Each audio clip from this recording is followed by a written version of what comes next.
The Warped Blacksmith Challenge. Better get busy. Time's a wasting. Well, let's get on with this project. I hope that fan in the wood stove isn't too annoying.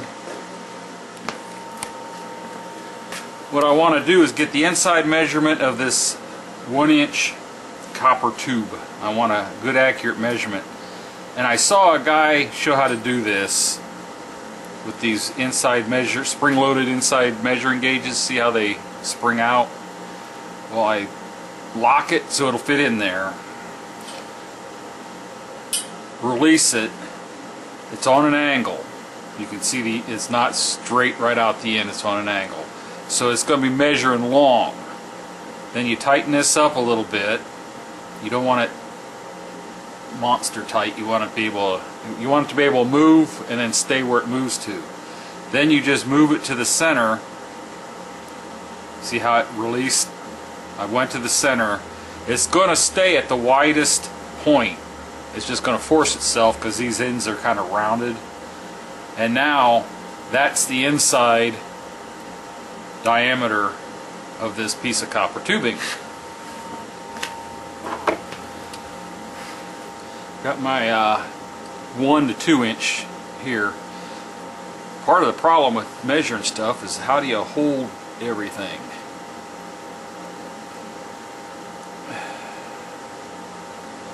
You don't want to squish that in there, so you just barely get it and then make sure it measures right there. It's a little loose yet.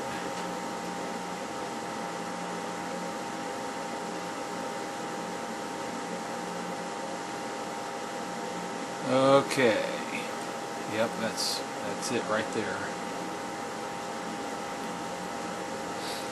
And that is 1 inch and 24 thousandths. So that would be 1.02, no, 29 thousandths.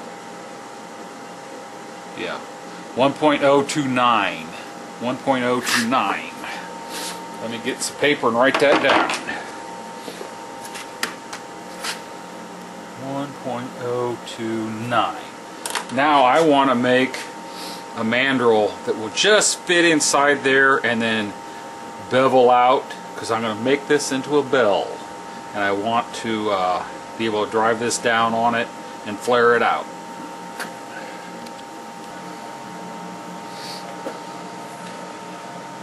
This is a piece of 1.5 1018 steel. I chucked it in my lathe, faced off both ends, and chamfered this edge right here on both ends. Now I'm going to put it in the lathe and turn it down to 1.029 and then put a little sweep on the end, so when I drive that piece of copper down on there, it'll make a bell on the end. I know you can do that stuff on the anvil with the hammers and stuff, but in case I want to make a bunch of these, I think it's better to have like a mandrel to drive it down on and just be quicker and easier and more consistent. So let's put it in the lathe.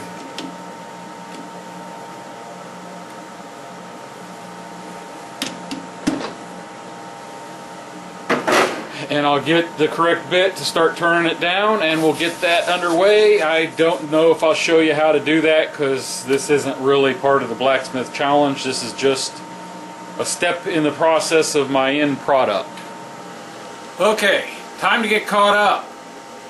I cut a piece of that 1-inch copper tubing. I think that's 16 or 18 inches, something like that. And then I turned this on my lathe and polished it out. Drive that copper tube on there and it'll flare it out and make a nice bell on the end. The one thing I didn't take into consideration is how much this is going to expand when I heat it up. But this just fits in there. It's a good snug fit right now. I turned this, or not turned it, I forged this down.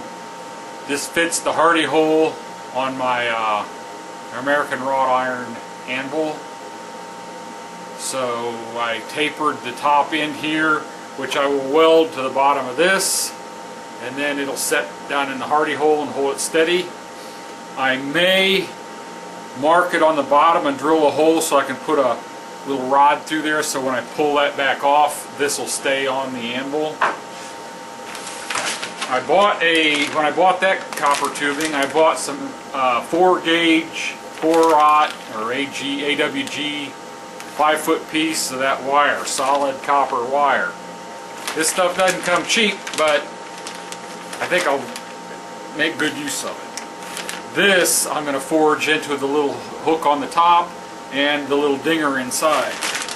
And last but not least, I found a little package of Oreo cookies.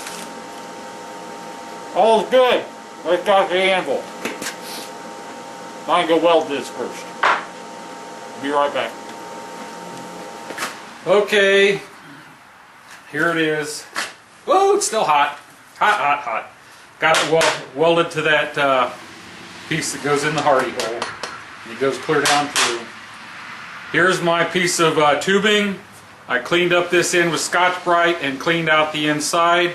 I have a couple paper towels shoved in there, hopefully to keep it from doing the chimney thing and getting this in hot.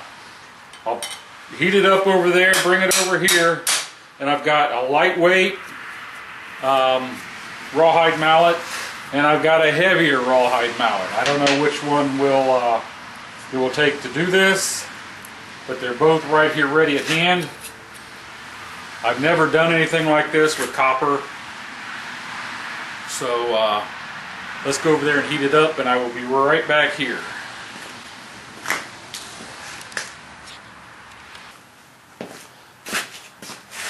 Okay, I got it good and hot. I was careful not to let anything get inside of it.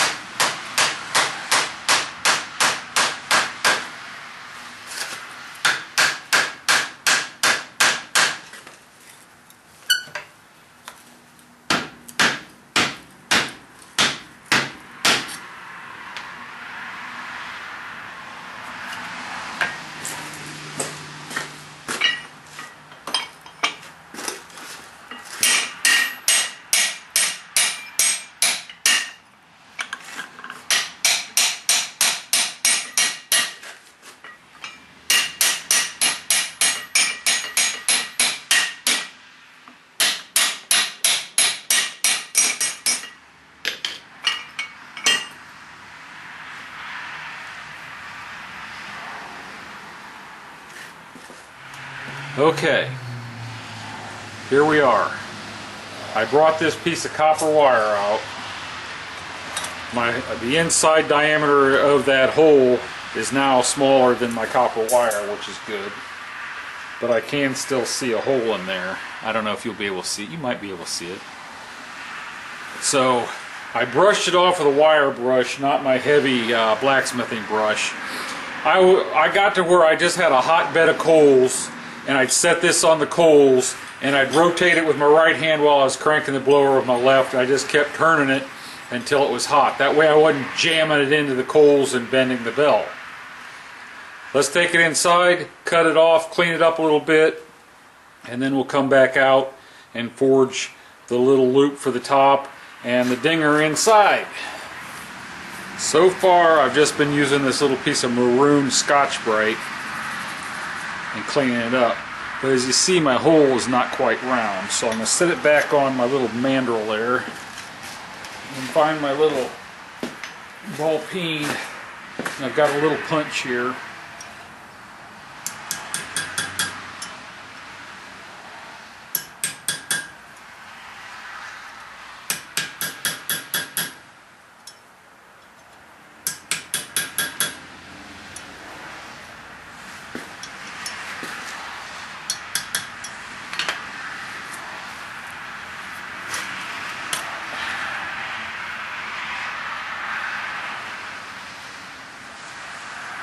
Let's see if that wire fits in there now.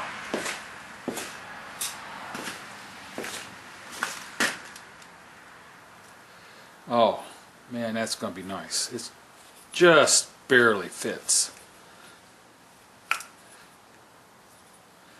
So, I think we're done with this part right now.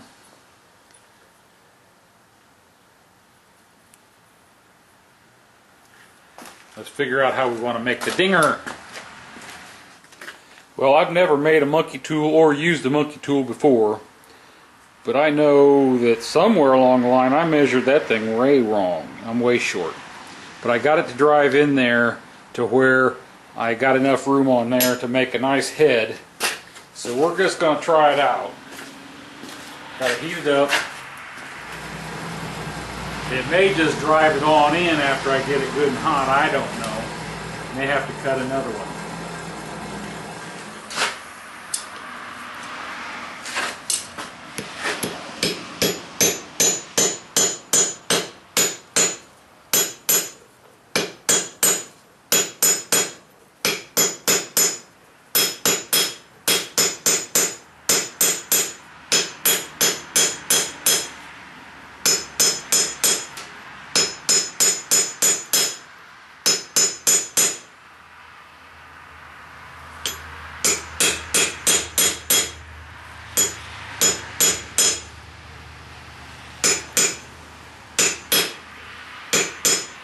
I think I got the same problem I had with my doggone nails.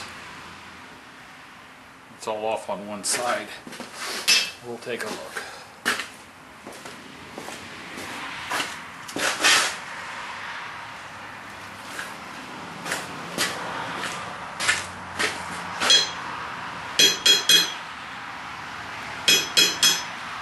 Surprised it came right out. Well, I almost lost it down there in the cold.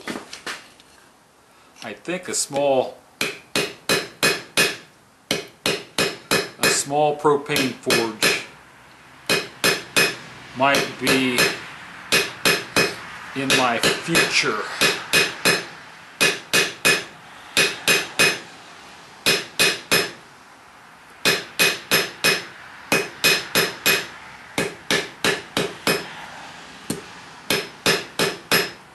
Starting to get dark out, and I'm starting to have a little bit of trouble seeing what I'm doing.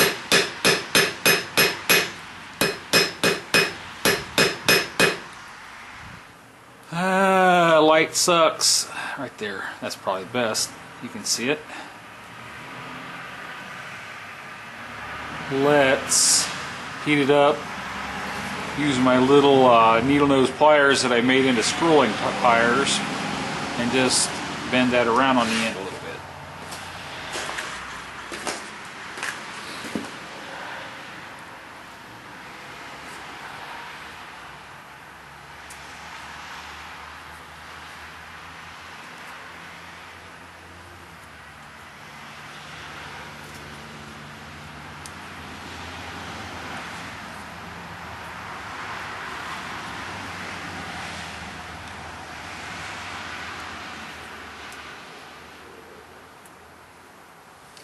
I don't know if you could see that, but it was more important to get it done.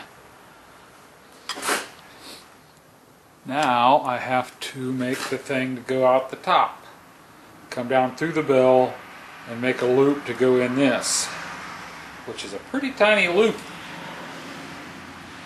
Okay, I made my little dinger.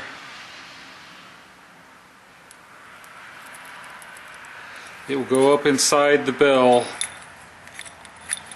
I'll have to figure out where I want it hanging. But then I'm going to make my loop on the top here, and then what I'll do is I'll clean it all up and then solder it in this in the bell where it makes the best sound. I need to do a little more tweaking on my two loops here, because as I was tapering that out, things got bent around a little bit. I'm going to heat it up a little bit and try to fix the two bends and get everything straightened out, and then we'll proceed from there. I got both loops a little bit larger, and now they have a good action. And if I get it in there, put the the ball just inside the bottom of the bell. Sounds pretty good. So now I'm going to put a little scroll on the end of it and then make a big hook to hang it by, and then we'll get her cleaned up. Well, I kind of went freelance or whatever and finished it up.